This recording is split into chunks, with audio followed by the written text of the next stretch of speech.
Welcome to Blue Point 3.42, where we bring you the latest information and insights on a variety of topics.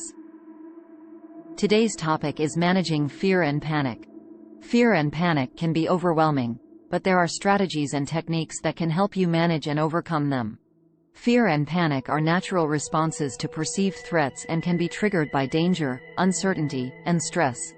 These responses are part of a complex of hormone and neurotransmitter responses in the body, including the fight or flight response, expanded to include freeze and fawn, which is a survival mechanism that helps us respond to potential threats. The amygdala, an almond-shaped structure in the brain, is responsible for triggering the fight or flight response. When the amygdala detects a potential threat, it sends a signal to the hypothalamus, which activates the sympathetic nervous system, leading to the release of adrenaline and other stress hormones that cause our experience of fear. While fear and panic can be overwhelming, it's important to remember that these emotions are normal and can be managed, and there are therapeutic pathways to improved quality of life for those with chronic fear responses. You can learn to manage your fear and panic, and you can help yourself feel less fear and panic. Here are some techniques that can help in the period following amygdala response once you have ensured that you are physically safe. First, try to stay calm and breathe deeply.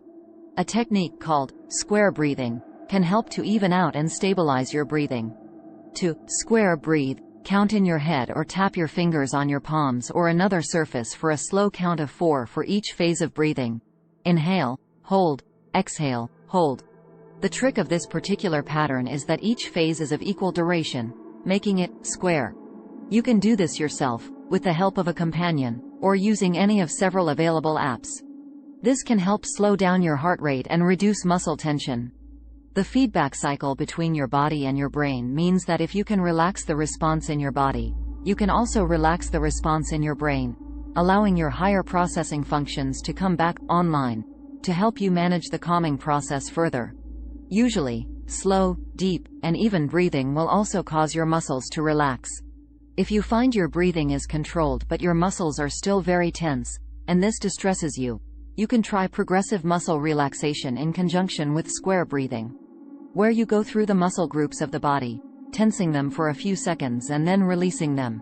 Start with your hands by forming fists as tightly as you can as you inhale for a count of 4. Hold the fist through the hold phase of your breath and release the fist as you exhale. Rest during the next hold phase of your breath. Continue in this way through the other muscle groups. Your muscles will relax sufficiently with breathing alone after some time, so if progressive muscle relaxation does not help you, do not use it and give focused breathing more time. Second, focus on the present moment and avoid worrying about the future. Now is a good time to use a mindfulness exercise to ground yourself in the present and further dampen your stress response. Keep breathing deeply and steadily as you use this very popular mindfulness exercise, called the 5-4-3-2-1 exercise, to systematically bring your attention to each of your senses. Intentionally experiencing safe surroundings can interrupt the amygdala's response by providing it with new inputs and showing this part of your brain that you are not in immediate danger. This technique will not work in a panic. In a panic, you must first manage the primary stress responses in breathing, heart rate, and muscle tension. If you do not have one of your senses, that is okay. You can still use this technique, even if you never had a particular sense. If you had these senses in the past, you can imagine using them now. The experience is the same for the amygdala. Start with sight. Find 5 things that you can see in your surroundings. Some people look for things of a particular color, shape, finish, or material. Move on to feel. Find 4 different textures and identify them. For example, pinch the fabric of your clothing and feel the texture, the temperature, the hardness or softness, and so on, noticing if different items feel the same or different and how. In the third step, you will listen to 3 different noises in your environment. It is most beneficial to experience sounds outside of your body: birds chirping, dogs barking, the rustling of leaves in a breeze, a car horn honking, a distant conversation or burst of laughter, etc. Try to focus on a single element in a complex sound and identify what sound you are hearing. Next, you want to detect 2 different smells in your environment and try to identify them.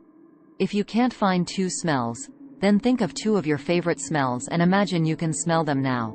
Finally, you want to find one thing to taste, perhaps a sip of refreshing juice or water, the residue of toothpaste in your mouth, a chocolate, or a piece of gum. Third, challenge your thoughts and try to replace negative thoughts with positive ones. From a place of calm and fully inhabiting and controlling your physical response, you can use other structures of your brain more effectively to address the threat that your amygdala perceived. You cannot think yourself out of fear or panic in the midst of a flight or fight response. Fortunately, these chemicals require only about 6 seconds to dissipate once your amygdala stops triggering them. Then you can use your higher-order brain functions, like logical processing and executive functions, to address what triggered your fear, remove dangers, resolve or plan for uncertainty, and cope with stress. Fourth, seek support from family and friends.